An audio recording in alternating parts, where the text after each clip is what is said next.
Hey, it's me, Vicky Marie. Good morning, good afternoon, or good evening, wherever you are in this crazy world we're living in.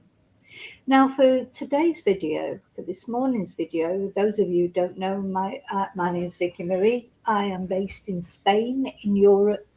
It is 9:35 a.m. as I am doing this live. And what I want to talk about in this video is the case of Noah Donohoe. And this is a case goes back quite a few years, and it's a very, very sad case, as they all are, but very mysterious. Noah's family are looking for answers finally after not knowing how this beautiful 14-year-old boy, very handsome boy, to all intents and purposes, a good boy, very close relationship with his mum, went out for a bike ride one Sunday evening and did not come home. And, attempts have been made to sort of piece together his movements because finally he was found deceased in sometimes they call it a storm drain, or they call it a culvert, or there's different things that call, but it's a very strange place to be found, especially because this place was not easily accessible, to the public. And although, obviously he did get in there somehow, or did he get in there? Was he put in there?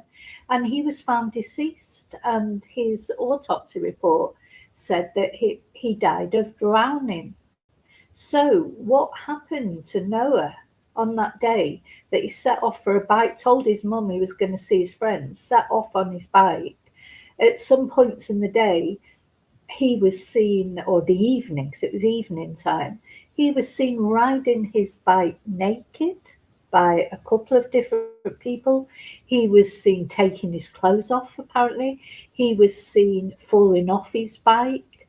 He certainly discarded his clothes and his possessions somewhere along the way. But so, there's various bits of CCTV, etc., that piece together a lot of Noah's journey that day, but not really how or why he ended up in the storm drain deceased. And this has gone on for years, and there's been a lot of criticism of the Northern Irish police because right from the get-go, it's felt that they did not deal properly with Noah's disappearance. A witness had come forward to say that they saw Noah fall off his bike, and the Irish police, instantly decided then that he had had a head injury, and that would explain all the strange behaviour that happened after that. And they focused in on this premise that he'd had a head injury, he was concussed or confused, and that's what led to all the other things happening, and that's what led to him being found dead. Bless him. 14 years old, a bright boy, intelligent, a nice boy. And so this all happened just after COVID had finished. So it's 5-6 years ago now when this event happened. I'm sure for his mum, Fiona, it feels like it was just yesterday. So his mum, Fiona, has been on this crusade. Obviously, she wants to know what happened to her son. Is there more to this? Is it more than just a tragic accident? Or did he mean to take his own life? Was he concussed? Had he been given something that had made him act erratically? Or had he taken something that made him act erratically? And one thing I can say, and I know my regular chatters will always be respectful to the families of the people that we talk about. Believe it or not, because we can never quite get over why people do what they do, but Fiona, Noah's mum, has has experienced terrible trolling and terrible slurs, you know, a bit in the same way that Jay Slater's mum did. Why is it always the mums, first of all, I want to know, get the most hatred online? And why would someone lay hate on someone who, when their son has died in such tragic circumstances? You know, what they think Fiona killed him. I mean, it's ridiculous. And, you know, they're sort of examining her as a mother, and, you know, and I'm sure she's not a perfect mother. Which of us is a perfect mother? God, I hope I never get examined, you know, for, there'll always be things that you've done wrong that people can bring up and throw in your face. But fancy doing that when somebody's son has died. I just don't understand these kind of people that do that. But anyway, that is a very sad reality that Fiona has experienced that. Let's have a closer look at Noah there. So this is Noah. You know, when I look at his little face, I think, you know, he's such a handsome boy. Apparently he was a very tall boy for his age. So a couple of the witnesses that we'll hear about from the inquest initially thought he was a grown man when they saw him on his bike because of his height. So, you know, when he was actually seen cycling with no clothes on, I mean, we're going to see what the witnesses said at the inquest. You know, a lot of them thought it was somebody with a man, not it was Father's Day apparently, or it was so a lot of people felt that it was like some sort of prank, or, you know, somebody didn't realise. Thing is, when you see things going on, you know, if you're driving down the road or walking down the road or whatever, and sometimes you see strange things, but your brain is automatically wired, I think, to reason them out and to think, oh no, that must be such and such, it can't be that. Or, you know, and there's probably many times maybe, that we've seen strange things happening, just haven't registered. You know, I mean, it is, you think, God, a 14-year-old boy cycling along in the nude, you would think, ring the police or whatever. I mean, there were a couple of the witnesses did sort of think, hey, hang on, he is acting a bit strange. But yeah, I think you can, you know, and normally you're on your way somewhere or something's happening, you catch something out the corner and you might think, was that man wearing any clothes? And then, you know, they've gone then, or you've gone and you've moved to it, and you'd be thinking, no, it must have been, you know, because it was summer, of course. So you might think that, oh, maybe he was just wearing Speedos or something. You know, you'd think you were imagining it, wouldn't you? So, unfortunately, you know, nobody knows why Noah was doing that. His mum says he was a very private person. You know, typical 14-year-old. What 14-year-old? You know, people of any age really, but unless they grow up to be exhibitionists, but certainly teenagers, they're very self-conscious, aren't they, about their bodies? So it seems a very odd thing, doesn't it, that he was doing. Anyway, it's with a list of odd things in this case. And poor Fiona, his mum, let's just have a picture of them there. You know, she's had to live with this all these years.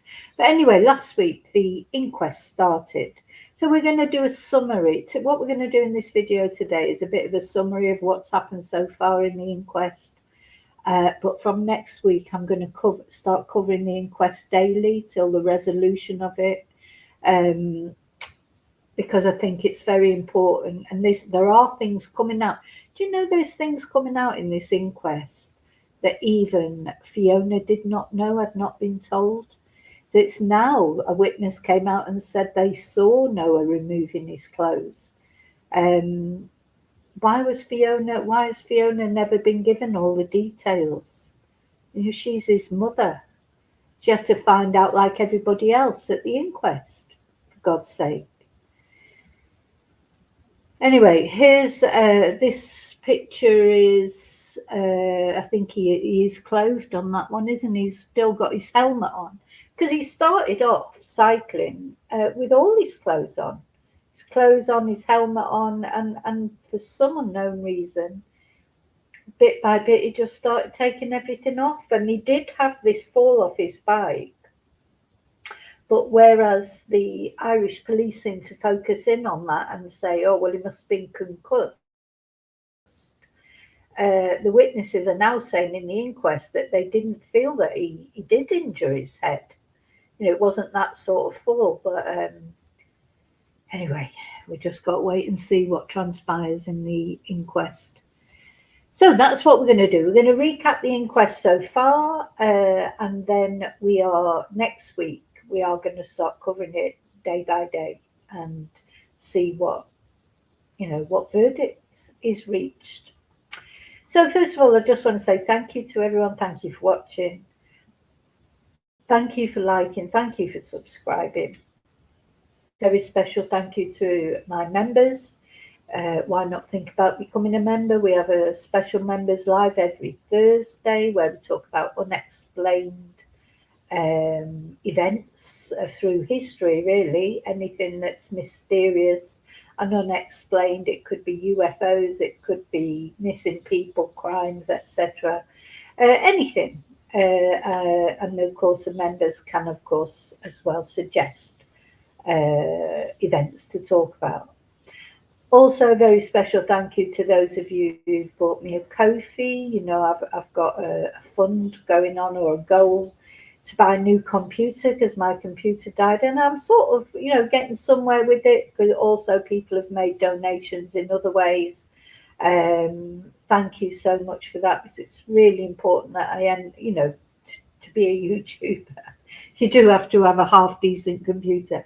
So I'm streaming on my laptop at the moment, which is fine, but it's very slow and patchy. So if you are able to help by buying a Ko-fi from just €3, please do. And thank you to all of you who have done so far. Thank you so much. Where else? What else? Thank you to those of you who send me emails about suggesting cases, or send super stickers or PayPal, etc. But also just by leaving a nice message, by just watching my videos. You're supporting my channel. Thank you. I appreciate everybody for all the positive input into my channel. Right, let's take the banner off. And of course, hello to my lovely lurkers. People that watch lives but don't like to join in the chat. Chat's not for everyone. Thank you to those of you who are watching on replay through. Thank you for caring about Noah. I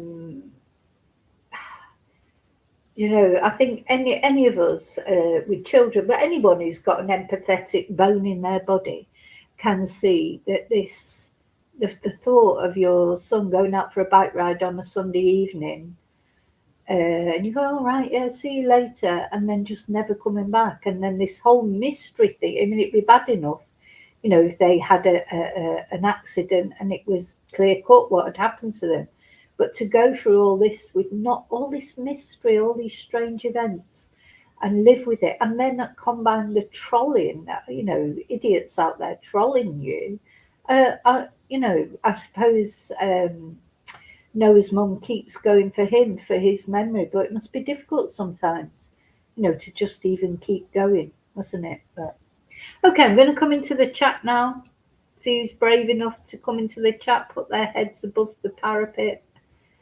I've just done a very brief live about Daniel Martel. But anyway, hi Lily again. Hi Bluebell. I don't think anything was found in his system, Bluebell, but maybe that will come out in the inquest. Hi Angel. Hi again, Angel.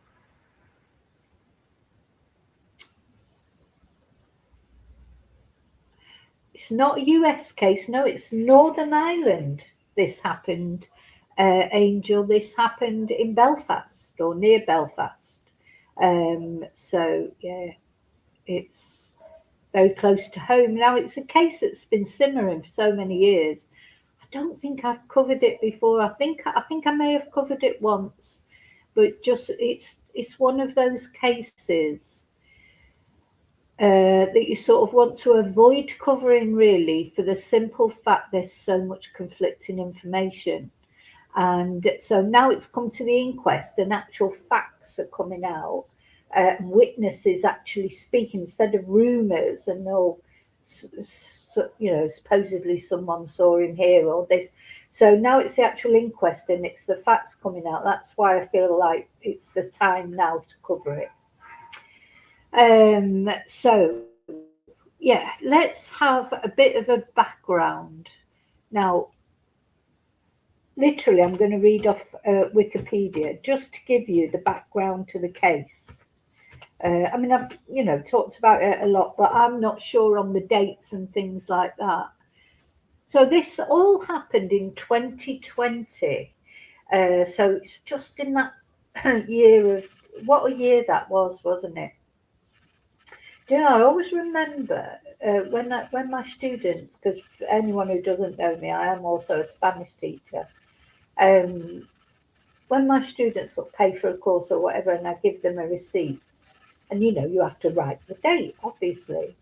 And I remember when it came to January in 2020, I remember writing the first time that I wrote that date, I remember thinking, oh my God, 2020, that feels like, what's the words I'm looking for? That feels like some sort of space thing.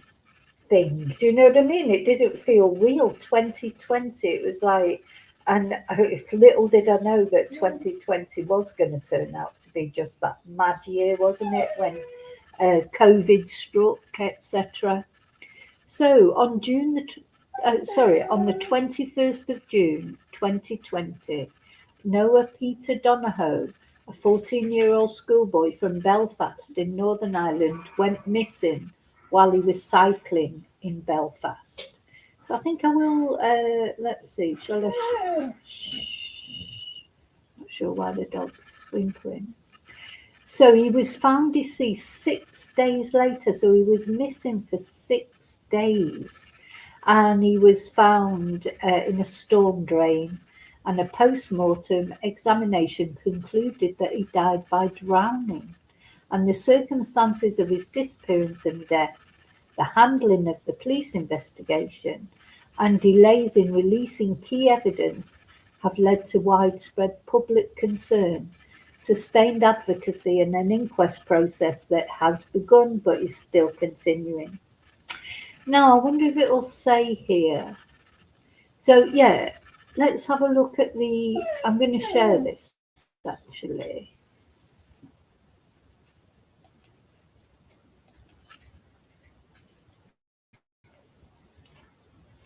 Let's share it. So on the 21st of June 2020, he left his home on Fitzroy Avenue at approximately 3:34 a.m. wearing flip-flops and a t-shirt and shorts and carrying headphones. So this was earlier that day. CCTV footage showed him turning towards Queen's University. He then returned at 4:08 a.m. barefoot and without his headphones. So I don't think we know where he was during that time. So he left the house at 3:34 and came back at 4:08 barefoot and without his headphones. So there's your first mystery. Later that day, at approximately 5:40, he left home again, telling his mother he planned to cycle to Cave Hill to meet friends. He was carrying a rucksack and wearing a helmet, jacket, hoodie, shorts and trainers. And CCTV footage later showed him travelling through Belfast city centre, gradually discarding personal items, including his rucksack and his mobile phone. And then at approximately 5:59 p.m, he was seen falling from his bicycle. This was captured on CCTV and reported by eyewitnesses. He continued riding through residential streets in North Belfast, including York Road, Skegonial Avenue and Northwood Crescent. His bicycle was later found outside a property on Northwood Road and the other items, including his helmet and clothing, were recovered from nearby locations. So for some reason, sorry, I thought I was sharing that, but I'm not. I'll put it up there now. For some reason, he discarded his personal items, including his clothes. Why did he do that?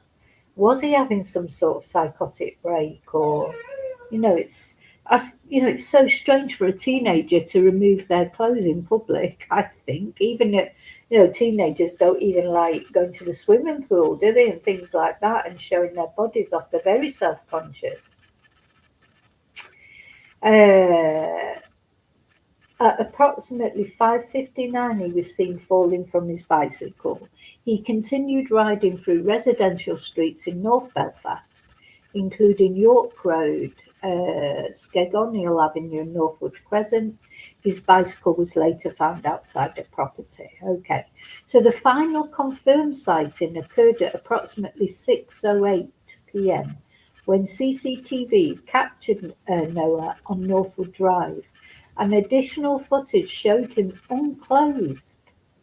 So there is footage of him unclothed, leaving his bicycle and walking towards a stream behind a nearby residence.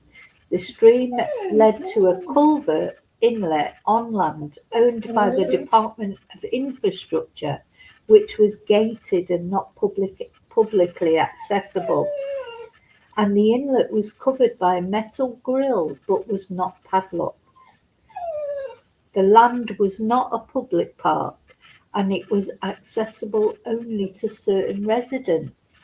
So, he wasn't found in an obvious place like, in the river or this place where he was found. Why would he have gone there? And how would he even have known about it? So later that evening, at approximately 9:44 p.m.,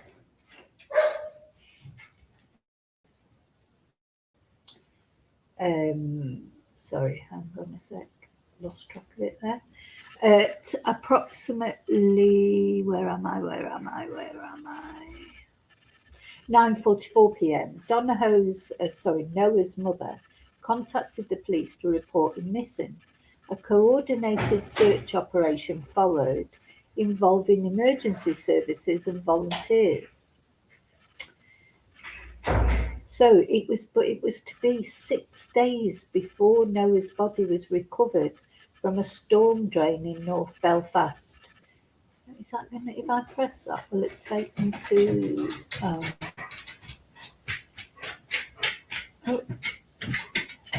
hang on.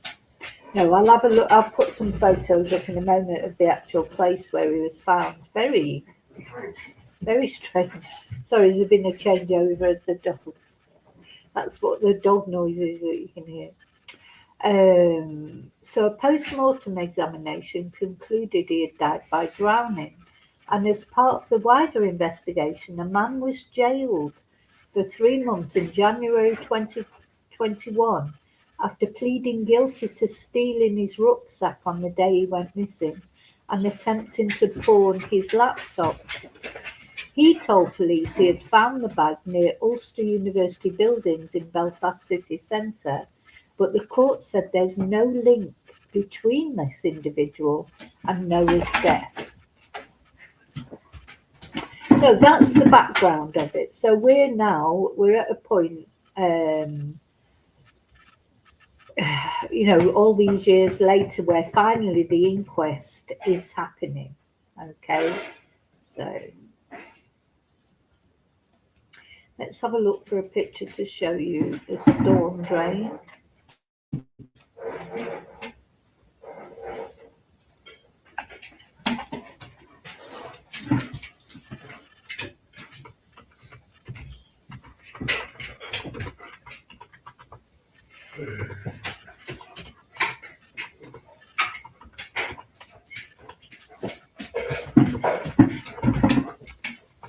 Yeah, so that you can get an idea of the very strange place it was found. Let me share this.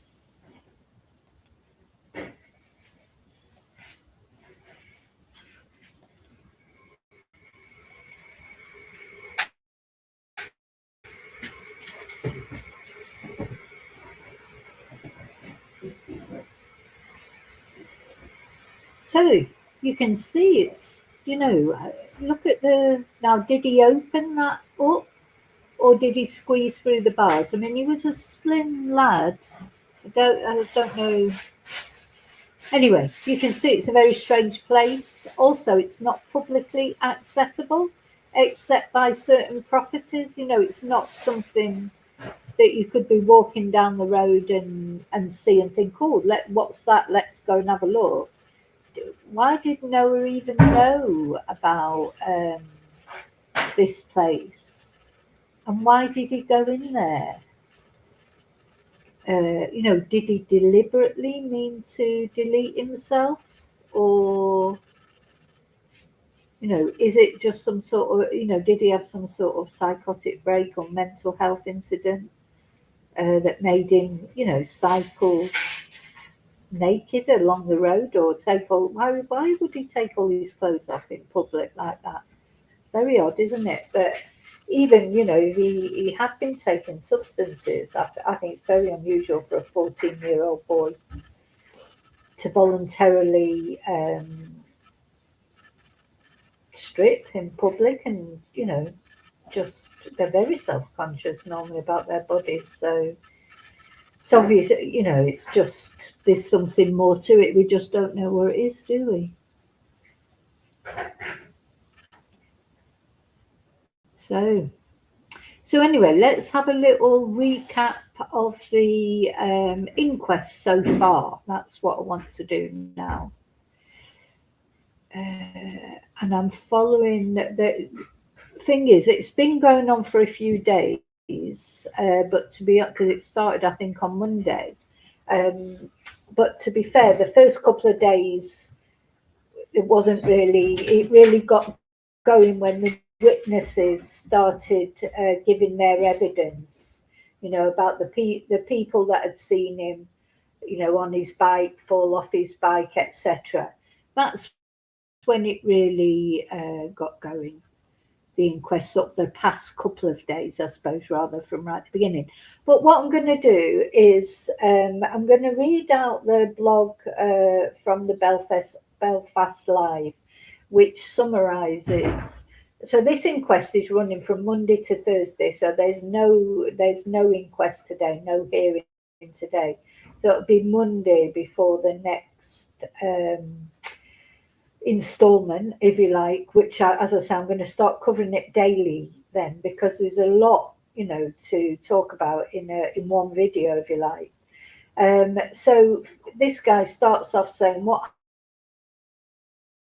happened on Wednesday. So on Wednesday, the inquest heard from a number of witnesses. Arrival Noah fall from his bike on North Queen Street in North Belfast. She raised concerns that in a statement that she had made to police led to the force creating a theory that Noah had suffered a head injury during the fall. And she told the inquest that she never said to the police that she thought Noah had suffered a head injury. And another witness, Beryl Smith, told the hearing that she had seen Noah cycle past the window of her home on Northwood Crescent, and he appeared to be removing his helmet, while another witness, Krzysztof Kozakiewicz, said he had seen the team on Northwood Road without a top on. So various witnesses saw Noah in various states of undress. It does seem that it was him who was taking it off his clothes because, obviously there were thoughts that did somebody abduct Noah and strip him, or it doesn't seem that way because he was seen, taking things off. But having said that, there is a gap. There's a gap in the CCTV that's available between him sort of cycling along with nothing on and then to him being in the storm drain. That's what is the key thing, isn't it? How did he get from there, from his bike? Because he just left his bicycle. Apparently the bicycle was just dumped. And then how and why did he go in this storm drain? How did he even know about it? So I think, and the other thing that's hoping to be resolved in this inquest, which I think is particularly important for Noah's mum, is why did the police just, go this particular way? They didn't investigate him as a missing person that was in any danger. That it's just like, oh, well, he'd had this head. As soon as they heard that he'd fallen off his bike, they just assumed that he'd had a head injury and got concussion. But I don't think they treated it. At the end of the day, it was a 14-year-old boy that had gone missing in strange circumstances. But I think that is the main criticism of the police in this case, is that they just decided, that these events were a result of him falling off his bike with no evidence to suggest that he actually did hurt his head. So just assuming. Why is it gone? Oh, am I there again? I'm still there, aren't I? You can see me and hear me, can you? Can't you? Because, as usual, this computer's going weird. Okay, so that was the summary of what had happened so far. So yesterday, the hearing began at 10:27. And the first witness of the day took the stand and described seeing Noah's bike. So the first witness of the hearing yesterday, Karen Crooks, took the stand with her statement made to the police on July the 1st, 2020. And this was read to the court. In the statement, she said she was in her Northwood home on June the 21st when she looked from her bedroom window onto the road at around 6:30 p.m. after hearing people talking, and saw a bike on the road behind her car, which she thought was strange. And a few hours later, at around 7:45 to 8 p.m, the bike was still there, and she went out and moved it and set it against a wall. When she returned home from work the next day at 5 p.m, the bike was still there, and she took a picture of it with the intention of putting it on social media. As she was, I'm surprised it was still there, to be honest. My God, if you left that around in Manchester, that would have been gone within 5 minutes. Anyway, it was still there, bless it. So she intended to put it on social media, and as she was going to do so, she saw the missing person report for Noah, and she realised that the bike matched the description and rang the police, but she did not see who had left the bike. She said she was aware of the stream at the rear of her home. So this is a lady who lives near this storm drain. I mean, maybe Noah did know about it, but why would he have gone in there? But anyway, apparently he was terrified of the dark. Why would he have gone in that storm drain? It just, I was saying in the members last night, it does remind me a little bit of Elisa Lam.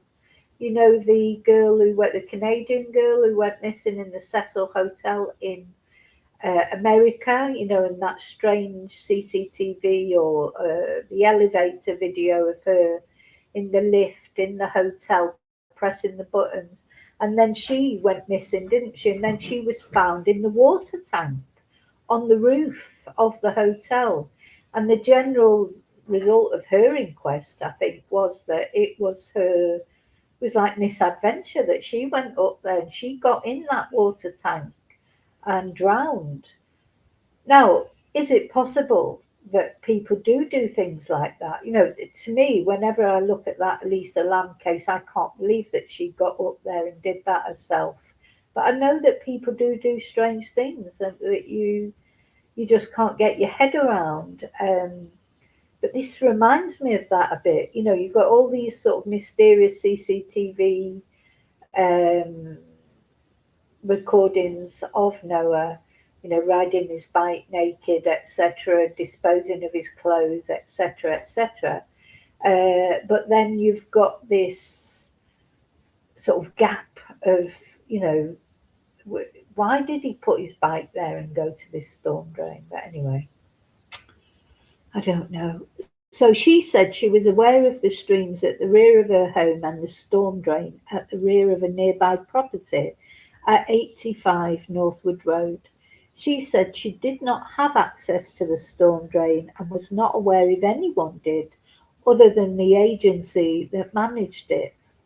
The gate at the side of her house led towards the stream and storm drain, with Miss Crooks saying it had a bolt on it and it could be easily accessed.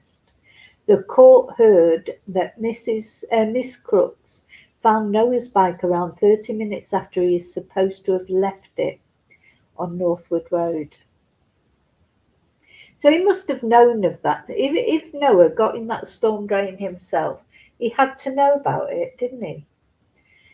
So apparently a number of Northwood Road properties had access to the waste ground where the storm drain was located.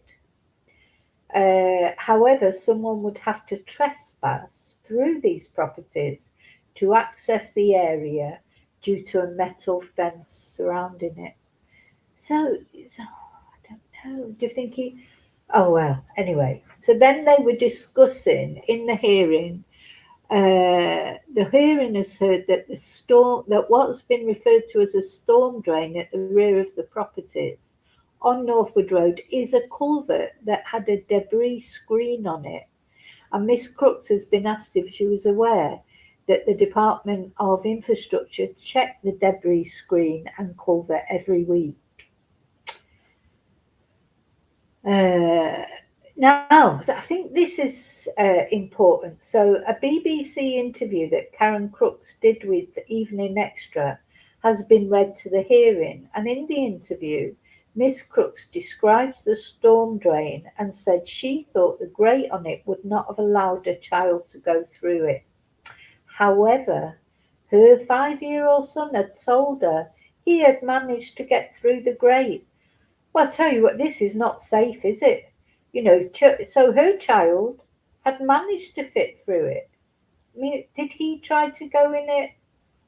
You know, how dangerous is that? I mean, that's one, you always try and look something positive that comes out these cases, that these storm drains and things their safety has been reassessed. Because, I mean, I'm not talking about a 14-year-old. I'm surprised at a 14-year-old going in there. But, little kids, when they're out and about, maybe it's sort of not even far from their house, are they? They investigate, don't they? They investigate and they do silly things. Do you remember years ago there used to be a big, what's the word I'm looking for? There was a big hoo-ha because a lot of children, or quite a few children, had gone into fridges that had been left on tips and things, opened the door, gone in, and then the fridge door had shut and they couldn't get out. And children had died actually that way. Do you remember that? Did they change fridges after that so that you could get out? I can't remember.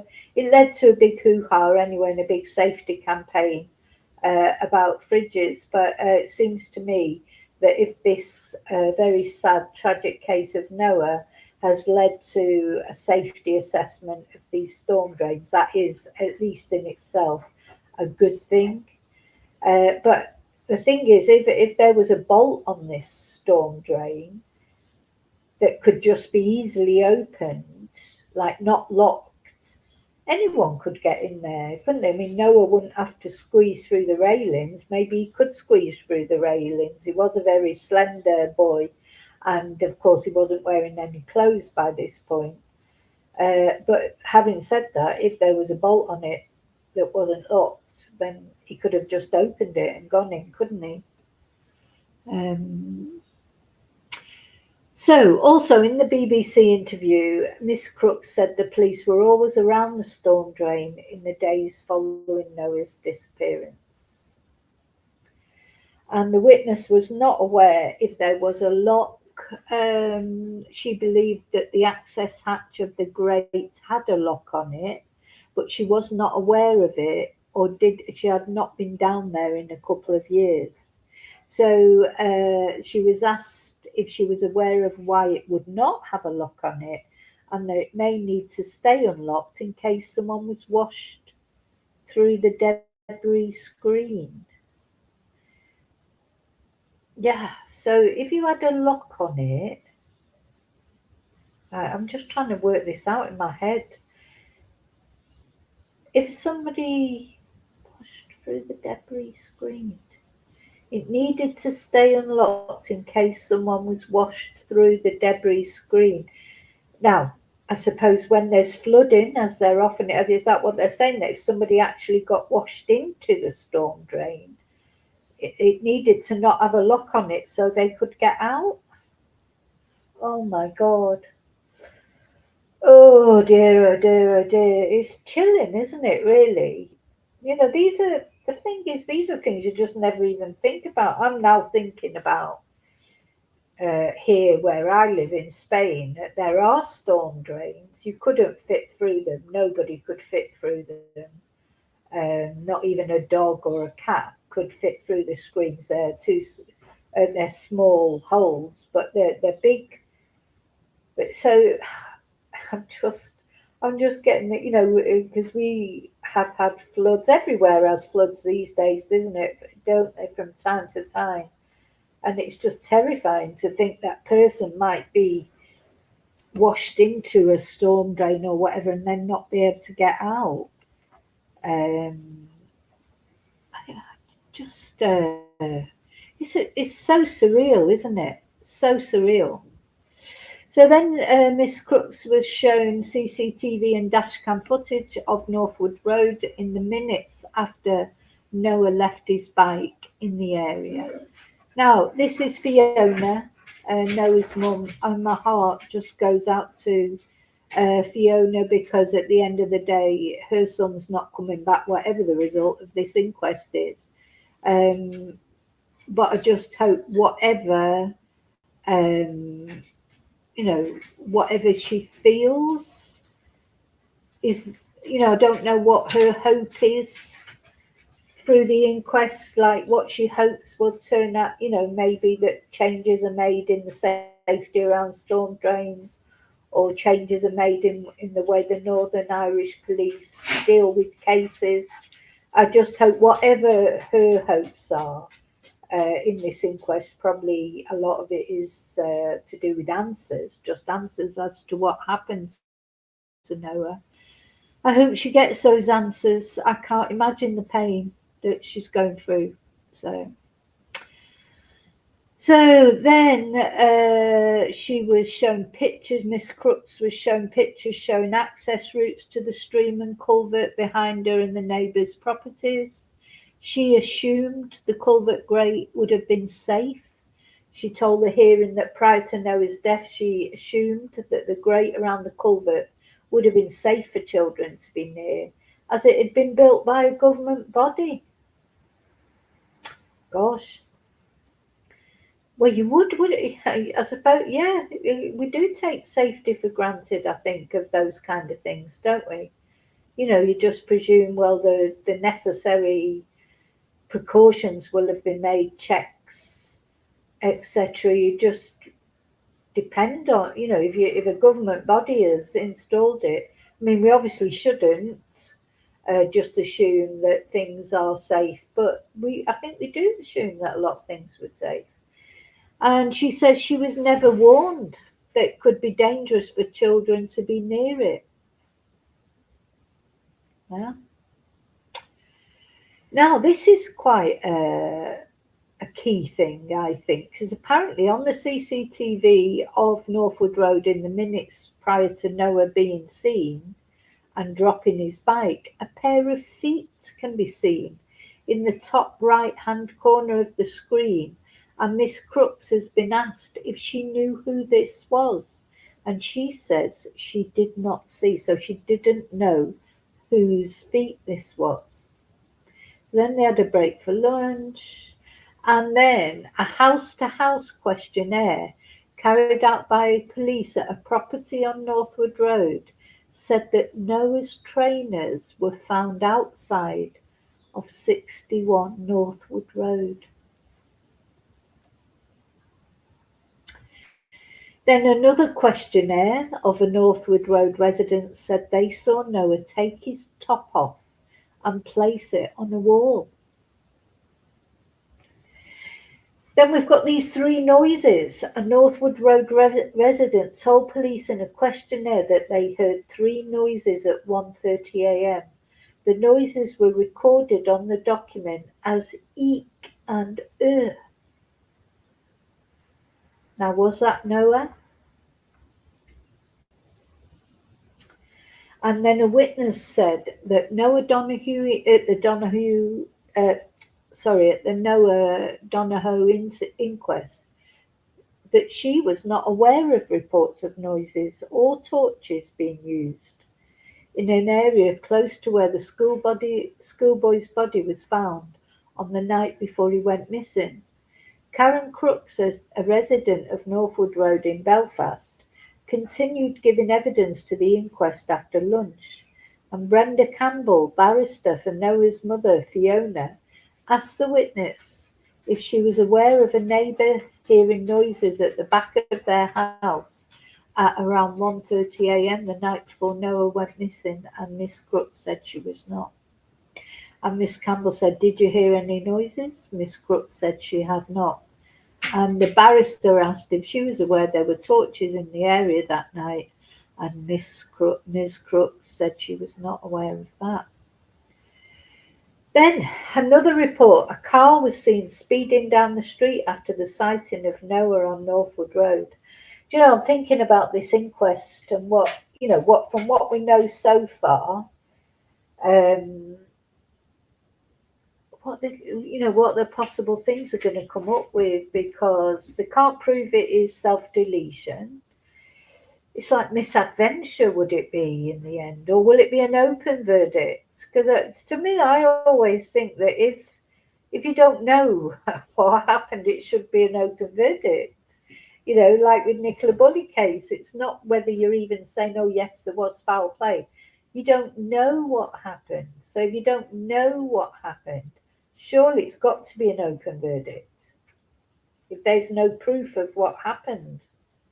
Anyway, a witness reported to police that after seeing Noah on Northwood Road, they saw a car a short time later speeding down the street with two people inside. The witness told police they thought they were looking for someone. I mean, thing is, that could be absolutely nothing to do with Noah, but you'd think these people would come forward, wouldn't you? But anyway. And then a witness gets to the witness who saw Noah riding his bike naked. A witness has told the inquest that she saw the schoolboy riding his bike naked on the evening he went missing. Kerry Fraser said she was at her partner's house in Northwood Road in Belfast on the evening of June the 21st, when she saw a male riding a bike past the house towards the top of the cul-de-sac, and her statement was read to the court. He was totally naked. I thought it was a man who had too much to drink on Father's Day and was having a prank. He was tall, he had an afro hairstyle and was black. He was sitting down cycling and did not appear to be distressed, although he was cycling quickly. So, yeah, what would you think you would do if you saw someone cycling along with nothing on? I don't think you'd ring the police, would you, or anything like that. You'd just think, oh my God, they're cycling with nothing on. It's like,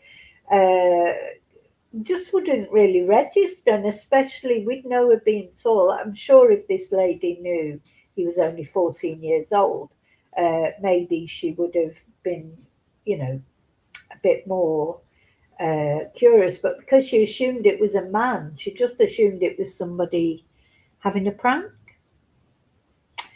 Anyway, I got up and went to the window and looked out, but he was away. I thought he must have gone into one of the houses, and her statement added, I could see grey shorts with white boxes in them a few doors down. I could see a jumper over the wall, and a pair of trainers placed neatly against the wall. And then she said she could see Noah's bike lying on the road in the cul-de-sac.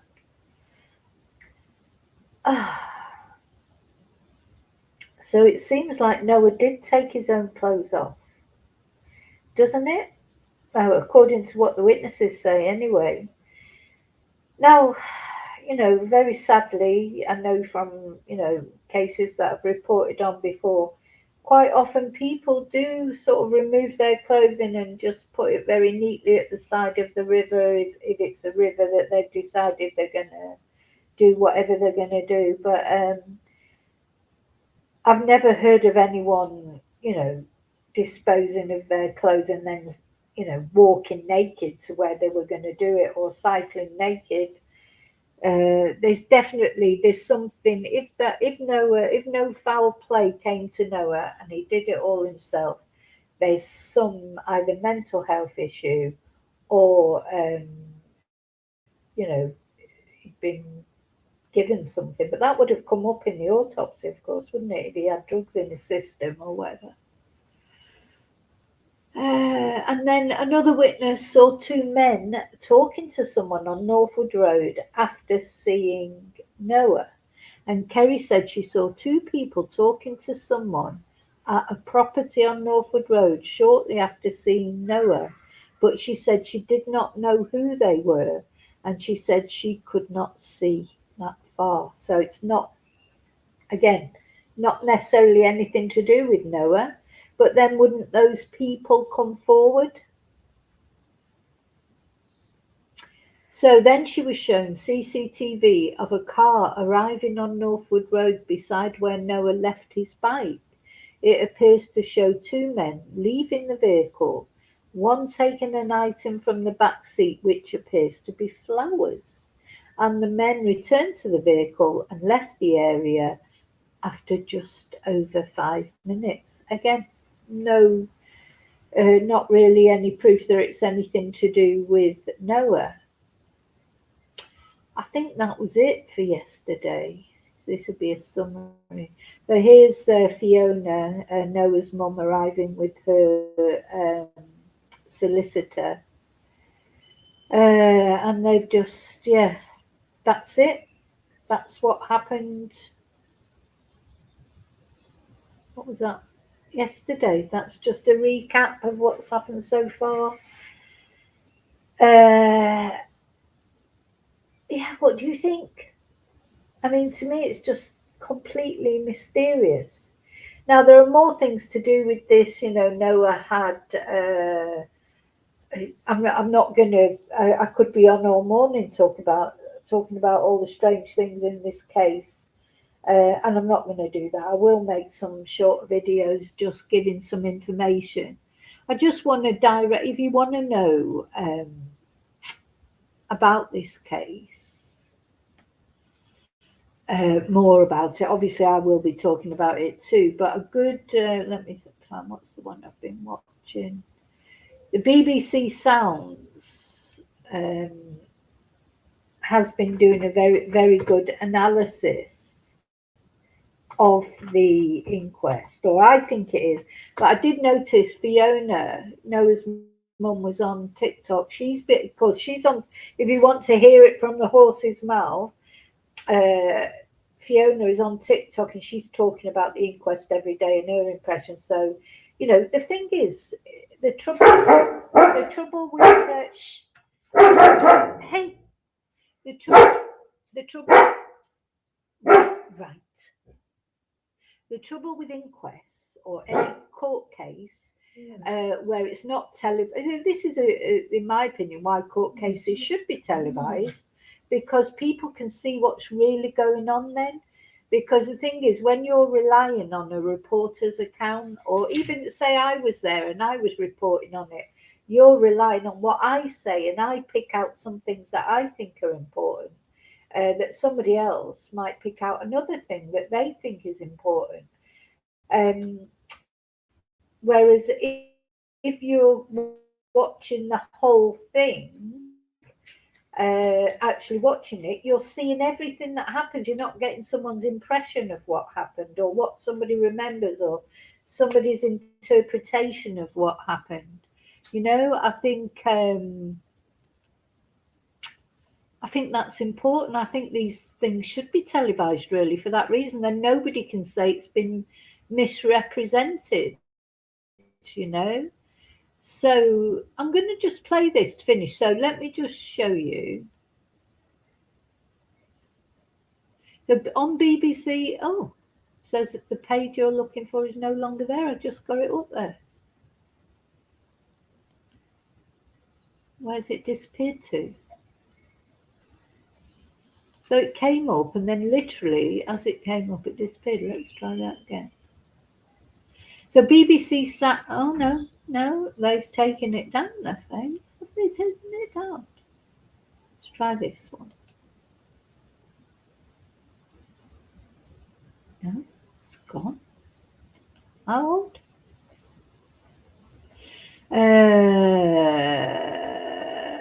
Let's see. Where else can I look at it? Let's try this.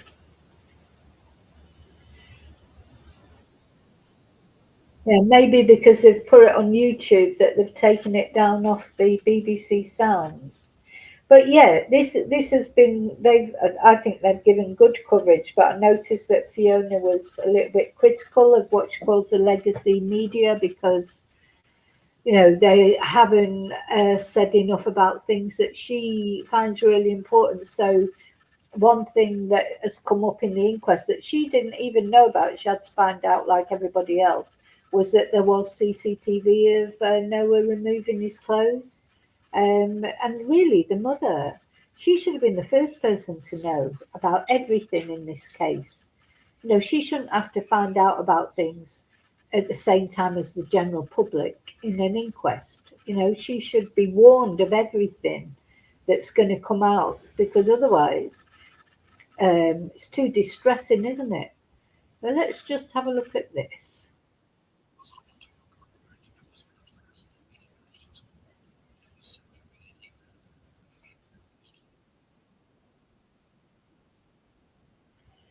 Yeah, so there were a couple of things that I don't know if are relevant or not, but they said that there were questions. Some people are questioning Noah's mental health.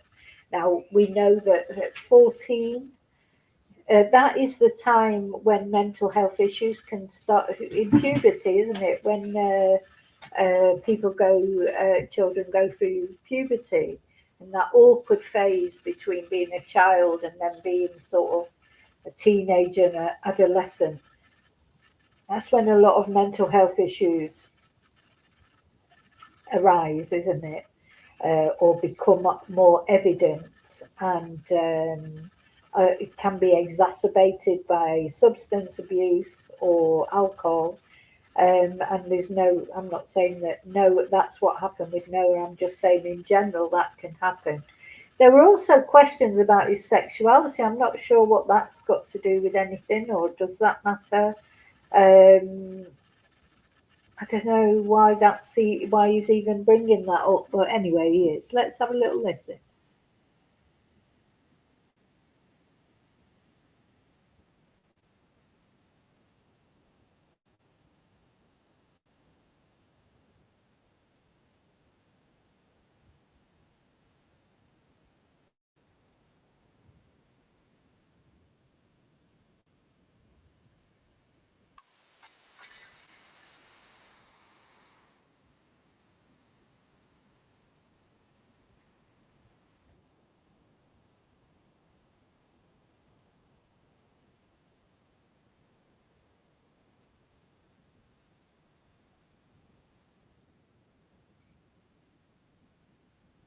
Oh no, no.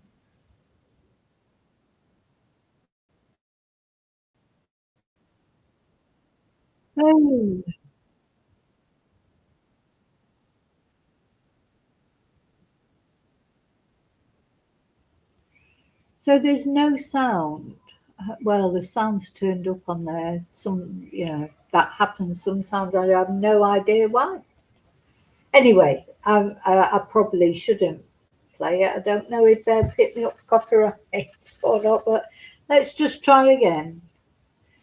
What I'll do is I'll stop sharing it and then try start sharing it again, see if that makes a difference.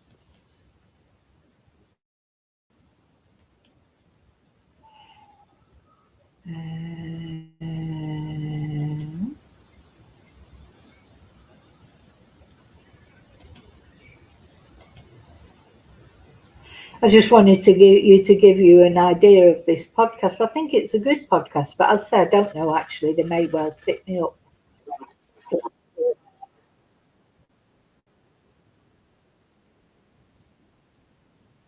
That, and then he'll ask them just a couple of clarifying questions. And once he's done, then the floor is essentially thrown open to the other barristers, the other properly interested parties, these pips, and they can all take their turns in asking questions, whether it's on behalf of Fiona Donohoe and the family, whether it's on behalf of the PSNI, or, for example, of the Department of Infrastructure.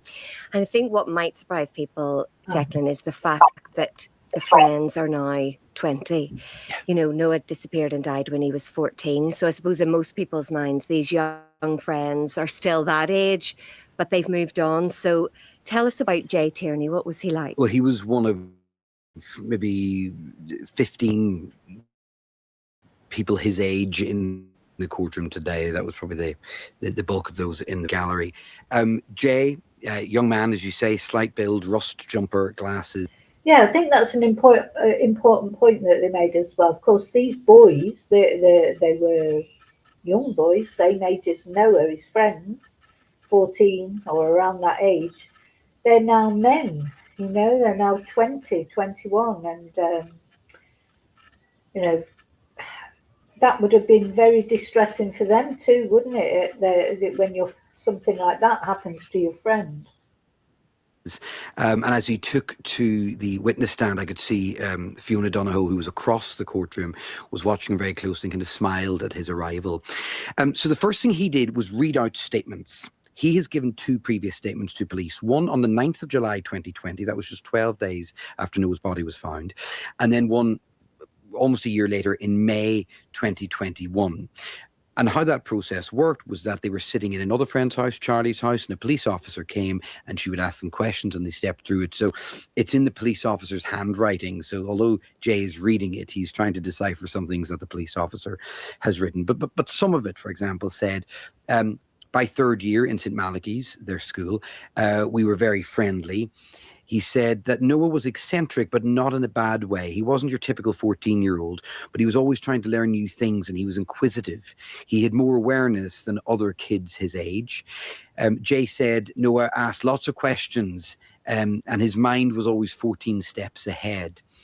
Jay said very early on in his evidence that he has Asperger's. And he said that he and Noah talked about it once. And Jay said that he thought Noah might have it. They talked about his bike, Noah's bike. Until he got his bike, he would walk to school, Jay said. He would come to school on his bike, carrying his cello, which is quite a vivid image of a young lad cycling across the city on a bike with a cello. He wore a skateboard helmet and he would carry his bags. Jay said Noah would not take off his helmet until he knew he was not getting back on his bike. And he later said that the two of them had become really much closer over lockdown and that he'd been to... Yeah, I think lockdown is just responsible for everything, isn't it? But it probably had a big effect on their mental health, as it did on all teenagers. Oh, it had an effect on all our mental health, I think. But I think particularly on young people like that. And, you know, Noah, he seems like a sensible lad, doesn't he? You know, wearing his helmet and carrying his cello on his bike across the city. You know, this whole thing that happened at the end of this poor boy's life is so out of character for him. No wonder his mum must be in complete shock. Just can't believe, you know, what's happened. Anyway, there's a whole series of these. As you can see, they talk about all the different things. Like her 911. God, I'm in the wrong country there. the 999 call that she made to report her son missing. They talk about that. We haven't got that to listen to. I don't think. I might be able to find a transcript of it. But, you know, I just sort of put my, you know, having a young son, or he's older now, but he was young. I don't, you know, when they don't come home, when they say they're going to come home, particularly if they are reliable, you know, there's probably some kids that are always roaming around and you won't worry about them. But, you know, they might say they're coming home at 7 and they come home at 9 and you wouldn't worry. But there are other kids that, you know, they always do what they say they're going to do. And then in this day and age, you know, if they do, say he said he would be home by 8, 9 o'clock or whatever, like you wouldn't worry at 8 o'clock, would you? But by 8:30, you'd be thinking, oh, you know, why isn't he caught? You know, he's normally, don't forget, I'm talking about someone who's normally reliable. You think, oh, they said he'd be home at 8. It's 8:30, he's not home. Then the first thing you do is message them, I think. And those of you out there, you can tell me what you think you would do. But for me, I'd wait a little while and then you'd notice. And then I'd think, oh, you know, why send a message? So you'd send a message, I think, first of all, before you would phone in this day and age. Send him a WhatsApp message or a text message. Are you okay? Do you need me to come and pick you up? Or then anything happened? Blah, blah, blah, blah. And then you didn't get an answer from that. And especially, again, as I say, if your child, boy or girl, was someone who normally answered straight away. Again, some kids don't answer for hours, do they? But others do. And then you think, then you'd ring. Like, might wait, I don't know, 10, 15 minutes for an answer. Then you'd ring them. Then you can't get hold of him. And you'd be think that's when you'd really start worrying, isn't it? Then you've got that question going through your head of how long do you wait before you call the police? And what struck me when I listened to the, well, I didn't listen to the 999 call, but when I heard about the 999 call, was that Noah's mum was very apologetic. You know, it was like, oh, I'm sorry, I don't mean, you know, it's probably nothing. That's how you would be, isn't it? Let's see if I can find a transcript or anything for it. You would, because there's, you know, in your head, you'd be thinking, oh, you know, nothing's happened, you know, like, but you'd also be thinking, well, what if something has happened? You'd be going through that all the time, wouldn't you? Let's see if we can find. Can't find a transcript even for the 999 call. Anyway, it'll come out sooner or later, I suppose. But, you know, that's just typical in Britain, isn't it? You don't get the... It's not like America where you get the details, but... So, yeah. So what I'm trying to say is, how long do you wait? When you're 14, because 14 is that, I think that's like, it's such a difficult age because they're not a child anymore, are they really? I mean, they are in the eyes of the law, but you know what I mean, they're not like a little boy, and they'll be going through that stage where they're trying to assert their independence. You don't want to make them feel like, you know, that you're being overprotective, do you? Especially a mother with a son. Because, you know, sons don't like their friends calling them mummy's boys and things like that. So you try and keep a distance without, but at the end of the day, they're still a child. They're 14 years old. So you can't just sort of say, oh, that's it, I'm washing my hands of you. Very, very difficult. My heart really goes out. I mean, the thing is, my heart goes out for Noah and whatever he was going through on that last day. But Noah, he's at peace now, at least. But his mum, the torment she must be going through, my heart really goes out to her. So, in fact, let's put the picture up again of. Anyway, I'm going to finish this live stream, but I am going to keep up with this inquest now as it continues into next week.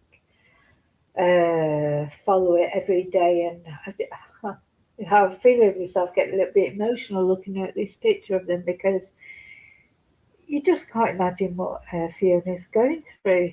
You know, you'd be reliving that day over and over again, wouldn't you? And reliving it and wondering if you could have done something different. But you can't. You know, at the end of the day, you can't change what's happened. So I don't, as I said, I don't know what Fiona's hopes are that will come out of the inquest. Maybe that it makes things safe for other children, or just that she gets the answers, you know, and the police are held to account for not dealing with this case properly. But at the end of the day, this young man is not going to develop his full potential, bless him. And it's very sad. So, okay, I am going to finish it there. I hope I haven't depressed you all too much. Do you know what, in life, if you know, the thing is, if you look at Fiona and what she's doing, she's carrying on, even, you know, so that makes it even more, you know, important for us to carry on as well, because if Fiona can carry on, then we can carry on, because we all get our problems, don't we? In life, things go wrong, and sometimes it is hard to carry on, even though it might not be something as dramatic as what happened to Noah that's happening in your life. You know, there's life is just full of problems, isn't it? I mean, it just really is. As soon as you get one problem sorted out, something else. But cases like this, it puts it into perspective.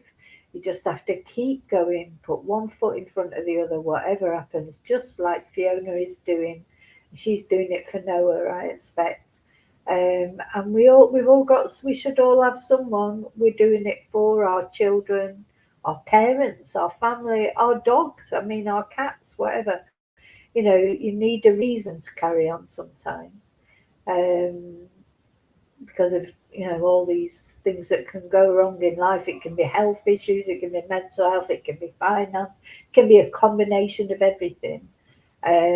So many problems, but yeah, we just have to try and live in the moment and put one foot in front of the other, don't we? Anyway, I'm going to hope you have a fantastic weekend. I will probably see you at some point over the weekend here on the channel. Stay safe wherever you are. Stay warm if you're in a cold place. Stay cool if you're in a hot place.